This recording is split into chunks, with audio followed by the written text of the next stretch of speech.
Students, ये हमें जो प्रैक्टिकल फ़ाइल बनानी है, I am talking about unit 8 and this is about practical file, how to make the practical file. बहुत सारे बच्चों का दिस इज़ द क्वेश्चन कि मैम कैसे बनाएं।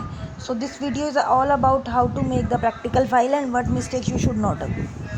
So this is the first page.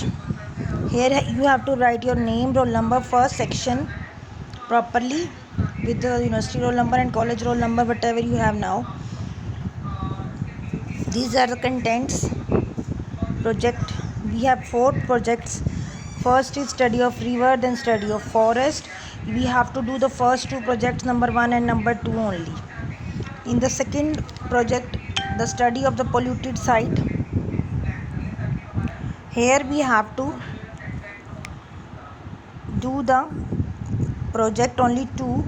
If you are living in the, अगर आप लोग अर्बन एरियाज़ में रह रहे हैं, like in the cities, Rohtak city या Hisar city or any of the city, then you have to write the urban areas, otherwise you have to write the rural areas. ठीक है. And the industrial polluted site studies you have to write all. सभी बच्चे तीसरा जो project है industry वाला वो सभी लिखेंगे. अर्बन वाले अर्बन वाला लिखेंगे, रूरल वाले रूरल वाला लिखेंगे. ठीक है, तो आप टिक कर लीजिए. उस अकॉर्डिंग आपको सेकंड प्रोजेक्ट में भी the study of polluted site में भी 2 ही करने हैं.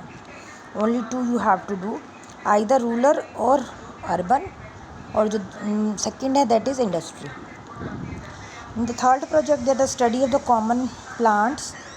स्टडी ऑफ कॉमन प्लांट्स जो है वो पहला है. इसमें आपको कैसे करना है मैं भी बताऊंगी आगे जब हम इसको ब्रीफ डिटेल में डिस्कस करेंगे. देन इंसेक्ट्स एंड बर्ड्स, ये तीनों करना है आपको. इन तीनों पे टिक कर लीजिए. In the last one the study of ecosystem, इसमें हमें पॉन्ड इकोसिस्टम करना है. तो ये जो हमारी प्रैक्टिकल फ़ाइल है उसमें इस तरीके से पहला पेज दिया होगा. इंग्लिश मीडियम के बच्चों को इंग्लिश में लिखना है, हिंदी मीडियम के बच्चों को हिंदी में लिखना है. There should be no question about that कि आपको क्या करना है. जो मैं बता रही हूँ उसको वैसे एक बार ध्यान से सुने और लिखें. सबसे पहले आप लिखेंगे एम में लिखेंगे आप स्टडी ऑफ रिवर. ठीक है, आपको यहाँ पे दिख रहा होगा प्रोजेक्ट 1 स्टडी ऑफ रिवर. ठीक है, अब इस प्रोजेक्ट में आपको क्या करना है, आपको एम लिख लिया आपने स्टडी ऑफ रिवर. उसके बाद आपको पिक्चर लेफ़्ट हैंड साइड पे लगानी है, और आपने लेफ़्ट हैंड साइड पे जो पिक्चर लगा रहे हो उसको क्या कहते हैं, छेड़ना नहीं है. आपने उसको कोई भी आप मैगज़ीन से लगा सकते हो, न्यूज़पेपर से लगा सकते हो. तो ये जो एम के बाद ये 6 लाइन दी हुई हैं, 5-6 लाइन दी हुई, ये आपने नहीं लिखनी है. क्लियर. आपको रिवर के बारे में इंट्रोडक्शन देनी है तो आप नाम लिखेंगे. आप सीधा यहाँ आ जाए, इन्फॉर्मेशन अबाउट द रिवर लिखा हुआ है जहाँ, तो आप सीधा रिवर का नाम लिखेंगे, उसका कहाँ ओरिजिन है, वो सारा साल बहती है या सीजनल है, और कौन कौन सी सिटी से बहती है उसके बारे में बताएंगे. फिर आप वाटर क्वालिटी के बारे में बताएंगे कि वाटर क्वालिटी कैसी है, पानी साफ़ है या मटमैला है, टर्बिड है, और वो पानी क्या इंडस्ट्री के लिए यूज़ हो रहा है, ये आप उसके अंदर बताएंगे. देन उसके बाद आपने 2 लाइन कोजेस की बतानी है कि वो रिवर क्यों पॉल्यूटेड है, मतलब इंडस्ट्रियल वेस्ट की वजह से, घर के वेस्ट की वजह से, या कपड़े धोने की वजह से है. और उसके बाद आप बताएंगे इम्पैक्ट्स. 2 इम्पैक्ट्स और 2 ही कंट्रोल मेजर्स आप अपने उसके अकॉर्डिंग बताएंगे. तो इंग्लिश मीडियम के बच्चे ऐसे लिखेंगे. ऐसे ही हिंदी मीडियम का दिया हुआ है. उसके बाद हिंदी मीडियम के बच्चे उद्देश्य लिखेंगे, नदी का अध्ययन. ठीक है, उद्देश्य में के बाद आप नदी के बारे में जानकारी देंगे. उसके बाद आप गुणवत्ता की जानकारी देंगे, पानी की गुणवत्ता, नदी का नाम क्या है, प्रमुख. जो इंग्लिश में लिखा था वैसे ही आपको हिंदी में लिखना है. उसकी जानकारी के जो प्रश्न की फॉर्म में पूछे हुए हैं उसको उत्तर की फॉर्म में लिखेंगे आप. ठीक है बेटा. और नदी के प्रदूषण के 2 स्रोत, 2-2, 3-3 लाइनें स्रोत की, प्रभाव की और उपाय की लिखेंगे. अब आ जाओ सेकेंड प्रोजेक्ट में जो हमें करना है study of forest. Study of forest जो है उसके अंदर हमें क्या करना है, आपको इसमें आपने एम लिखा स्टडी ऑफ फॉरेस्ट यानी कि 1 का अध्ययन. उसके बाद आपने लेफ़्ट हैंड साइड पे पिक्चर लगाई अलग अलग फॉरेस्ट की. और स्टार्ट कहाँ से करेंगे आप, इन्फॉर्मेशन अबाउट द फॉरेस्ट से स्टार्ट करेंगे आप. ठीक है, तो आप हरियाणा में कोई भी फॉरेस्ट है उसका नाम देंगे, उसका वो बताएंगे कि वो क्या फॉरेस्ट है और वहाँ पे कौन कौन से जीव जंतु पाए जाते हैं. फिर आपने उसके कॉजेज़ बताने हैं कि वो फॉरेस्ट ख़त्म क्यों हो रहा है, उसके इम्पैक्ट और कंट्रोल मेजर्स। इतना ही लिखना है जो एक पेज में आ जाए। मेजर बात इसके अंदर आपने लिखनी है, इसमें आपने ज़्यादा नहीं लिखना। देखो इधर अब हिंदी मीडियम के बच्चे लिखेंगे वन का अध्ययन। क्लियर बेटा? इसमें आपका उद्देश्य हो जाएगा वन का अध्ययन। आप उस वन की जानकारी देंगे जो हरियाणा में है। आपको जानकारी कहाँ से मिलेगी? आप नेट से देख सकते हैं, जैसे भिंडावस बर्ड सेंचुरी के पास झज्जर में है, या जहाँ पर भी आप नेट पे सर्च करेंगे हरियाणा के वन, तो वहाँ पे उसका प्रकार भी आ जाएगा, वन का नाम भी आ जाएगा, और उसकी वनस्पति के भी बारे में बता दिया जाएगा। तो वनों को आपने उसके क्या बताने हैं? विनाश के कारण बताने हैं, प्रभाव लिखने हैं 2-3, और 2-3 ही नियंत्रण लिखने हैं आपने। तो ये तो हमारा पहला प्रोजेक्ट था, ठीक है। हमें चारागाह या घासलैंड नहीं करना।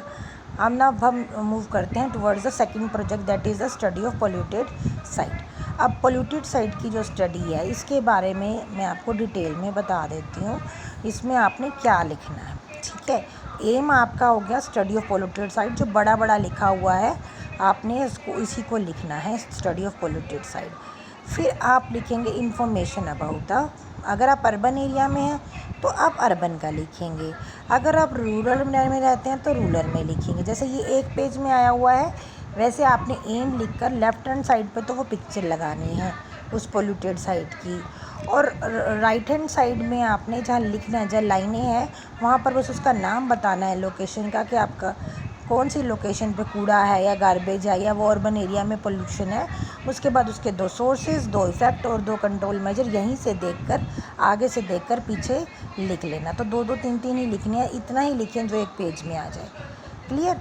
उसके बाद रूरल एरिया की पोल्यूटेड साइट वाले बच्चे क्या लिखेंगे? एम लिखेंगे study of rural polluted site, और उसका आपने सोर्सेज लिखने, इफेक्ट लिखने और कंट्रोल लिखना है। 2-3 सोर्सेज लिख दीजिए, 2-3 इफेक्ट लिख दीजिए, 2-3 कंट्रोल मेजर्स, एक पेज के अकॉर्डिंग, ठीक है। स्टडी ऑफ पोल्यूटेड साइट जो है, इंडस्ट्री पोल्यूटेड एरिया जो है, वो सभी ने लिखना है, इसमें किसी को वो नहीं है, सभी ने बच्चों ने ये वाला प्रोजेक्ट 3 जो है ये करना है, study of industry polluted site. इसमें आपको ये बताना है कि हर इंडस्ट्री में जो होता है पोल्यूशन होता है, तो आप कोई भी इंडस्ट्री में बता सकते हैं कि सोर्स क्या होगा पोल्यूशन का। जैसे अगर एयर पोल्यूशन है तो चिमनी से हो रहा है, थर्मल पावर प्लांट है तो फॉसिल फ्यूल के जलाने से हो रहा है, अगर केमिकल इंडस्ट्री है जहाँ पर रंगाई पुताई हो रही है तो वहाँ पर केमिकल की वजह से हो रहा है, अगर वहाँ पर कोई चीज़ जलाई जाती है कोयला वगैरह तो कोयले के जलाने से हो रहा है। तो इस तरीके से आप उसके सोर्स बताएंगे, 2-3 इफेक्ट और 2-3 कंट्रोल बताएंगे। अब हिंदी मीडियम के बच्चे क्या करेंगे? हिंदी मीडियम के बच्चे भी उद्देश्य लिखेंगे। अगर वो शहरी क्षेत्र में रहते हैं तो शहरी प्रदूषित क्षेत्र का अध्ययन लिखेंगे, अगर वो ग्रामीण क्षेत्र में रहते हैं तो उद्देश्य में लिखेंगे ग्रामीण प्रदूषित क्षेत्र का अध्ययन। यानी इन दोनों में से कोई एक ही करेंगे, नाम लिखेंगे उद्देश्य करके, और फिर उसके बारे में उस प्रदूषित क्षेत्र की जानकारी देने के बाद स्रोत, प्रभाव और उसके कारण जो है, उसके निवारण के जो उपाय हैं, वो 2-2 3-3 एक पेज के अकॉर्डिंग लिख कर छोड़ देंगे। और औद्योगिक प्रदूषित साइट का सभी ने लिखना है, ठीक है। औद्योगिक में भी उद्देश्य लिखेंगे, औद्योगिक प्रदूषित क्षेत्र का अध्ययन, और उस प्रदूषित क्षेत्र के स्रोत कहाँ हैं, प्रभाव क्या है और क्या क्या नियंत्रण है। 2-2 3-3 लाइन में का अपना मीनिंगफुल लाइंस जो हैं वो अपना काट के, और वो पेज के अकॉर्डिंग अपने पेज गिनेंगे पहले। अगर 10 पेज हैं तो कोई एक आधा प्रोजेक्ट आप 2 पेज में कर सकते हैं, अदरवाइज़ आपको हर पेज का सिंगल लिखना है। अब आ जाओ प्रोजेक्ट 3 के बारे में। ये आपका प्रोजेक्ट 3 के तीनों प्रोजेक्ट हमें करने हैं। इसके अंदर हमारे को स्टडी ऑफ कॉमन प्लांट्स, तो हमें कोई भी 5 पौधे हैं उनकी पत्तियां इकट्ठी करनी है। जैसे इसके अंदर यूकलिप्टस, नीम, पीपल, कीकर और तुलसी दिया हुआ है। तो हिंदी मीडियम के बच्चे भी और इंग्लिश मीडियम के बच्चे भी इंग्लिश में एम करके लिखेंगे, स्टार्ट करेंगे, और बताएंगे कि प्लांट्स की स्टडी कर रहे हैं, हमने 5 प्लांट्स लिए, तो आप उनके नाम लिखिए, और हर एक पौधे के 2-2 3-3 आपको क्या करनी है, दो मतलब उसकी बेनिफिट्स बताने हैं, ज़्यादा उसके बारे में नहीं लिखना, बेनिफिट्स बता दो, 2-2 3-3 लाइनें, और 5 होना चाहिए। और लेफ़्ट हैंड साइड पर जहाँ पर वाइट पेज है, वाइट शीट है, वहाँ पर आपने क्या करना है, उसके पत्ते लगाने। जैसे सफ़ेदा है, यूकलिप्टस, नीम है, तुलसी, पीपल, कीकर, इसकी जो पत्तियाँ हैं वो आज आप सुखा के, आज आप तोड़ लें और तोड़ के अखबार के अंदर सुखा दें, और उसको 5 दिन के बाद आप निकालेंगे अखबार में से, और ऊपर कपड़ा वगैरह मतलब अखबार को ढक के, और उसके बाद उसको किसी दबा के रख देंगे। तो 5 दिन के बाद आप जब उसको निकालेंगे तो टेप से उसको लेफ़्ट हैंड साइड पे चिपकाएंगे। तो 5 पत्तियाँ कोई भी आप ले लीजिए, और उनको इस तरीके से टेप से चिपकाएंगे और नीचे नाम लिखेंगे। स्टडी ऑफ कॉमन इंसेक्ट्स के अंदर आप उद्देश्य लिखेंगे हमारा कीट पतंगों का अध्ययन, ठीक है। और उसके बाद आप 5 कोई कीट पतंगे, चाहे वो आपकी मधुमक्खी है, चाहे वो आपकी कॉकरोच है, चाहे वो आपकी बटरफ्लाई है, उन सब के बारे में उनकी पिक्चर्स लगाएंगे, सुंदर सुंदर ब्यूटीफुल पिक्चर्स जो आपको मैगज़ीन से मिल रही हैं या किसी न्यूज़पेपर से मिल रही हैं, वो आप पिक्चर्स लगाकर उनके बारे में 2-2 चीज़ें लिखेंगे, ठीक है। और यहाँ पर एक गलती देखो, मैं आपको दिखाऊं कि इसमें क्या है कि कॉकरोच की पिक्चर बेडबग में और बेडबग की पिक्चर कॉकरोच में लिखी हुई है। ये देखिए मैं आपको दिखा रही हूँ कि दिस इज़ कॉकरोच, एक्चुअली ये कॉकरोच है और ये पिक्चर है बेडबग की। तो ये पिक्चर आप गलत है, तो पीछे का पिक्चर को देख लेना। कॉकरोच जो होता है वो इस तरीके से दिखता है, ठीक है। तो ये कॉकरोच की पिक्चर है बेटा, ओके। उसके बाद स्टडी ऑफ कॉमन बर्ड्स, इनके अगर आपको फैदर मिल जाए तो कोई भी तीतर है या आपका काला तीतर है या तोता है या स्पाइडर है या आपकी नॉर्मल चिड़िया है, उनकी पिक्चर्स या उनके जो फैदर होते हैं वो सुंदर सुंदर फैदर वो आप लेफ़्ट हैंड साइड पे लगाएंगे। पिक्चर्स कहीं से भी हो सकती हैं और 2-2 3-3, इसमें बहुत सारा लिखा हुआ है, आपको बहुत ज़्यादा नहीं लिखना, आपको 1 या 2 लाइन लिखनी है और उसकी पिक्चर लगानी है, ठीक है। हिंदी में देखो सामान्य पौधों का अध्ययन वही दिया हुआ है जो ऊपर इंग्लिश में था, आपको उसी तरीके से लगानी है। सामान्य कीटों का अध्ययन, इसमें आपको वही कीटों के नाम दिए हैं और उनकी पिक्चर्स आप पीछे से लगाएंगे, ठीक है। और सामान्य पशुओं का अध्ययन, पक्षियों का अध्ययन, इसमें आपको कौवा, कबूतर, काला तीतर, तोता और चिड़िया, इनके बारे में 2-2 लाइन आप काट के लिख सकते हैं।